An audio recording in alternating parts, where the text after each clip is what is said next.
He was a man defined by failure, bankrupt, defeated in multiple elections, and suffering from depression.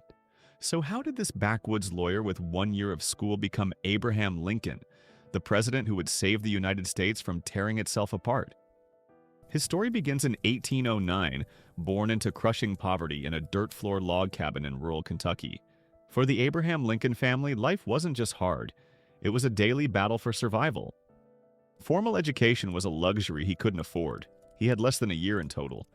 But Abe had a fire inside him. Every night, by the faint light of the fireplace, he taught himself, devouring any book he could get his hands on. Then, tragedy. In 1818, his mother Nancy died from milk sickness. At just 9 years old, Abe helped his father build her coffin. A piece of his childhood was buried with her. As a teenager in Indiana, his 6 feet 4 inches frame made him a powerful axeman. For years, he split rails and cleared forests, his labor helping his family scrape by. He was known for his strength, but also for reading a book every spare moment he had. As a young man, he dreamed of being a businessman, but his first store failed. Then his second store failed, burying him in debt so massive he jokingly called it his national debt. It would take him 15 years to pay it all back.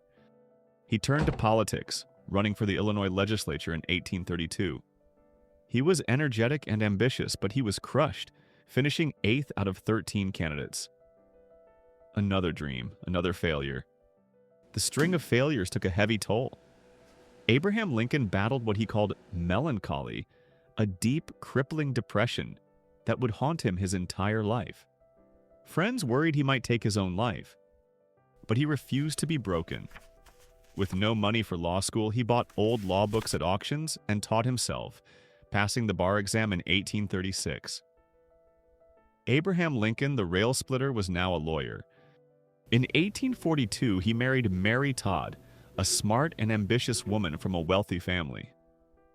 She believed in his potential when few others did, and together they built a family and a political life. In 1858, in a legendary series of debates against Stephen Douglas, he argued powerfully against the spread of slavery.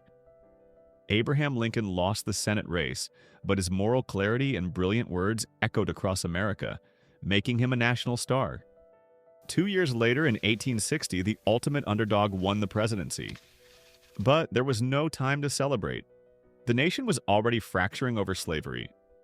Before he was even inaugurated, states began to leave the Union. In April 1861, the Civil War began. Abraham Lincoln now faced the greatest crisis in American history, the fight for the nation's very soul. On January 1st, 1863, he signed the Emancipation Proclamation. It was a monumental war measure that freed enslaved people in the rebel states and transformed the purpose of the war into a fight for freedom. Later that year, on a battlefield dedicated to the fallen, his 2-minute Gettysburg Address redefined America, calling for a new birth of freedom, so that government of the people, by the people, for the people, shall not perish from the earth.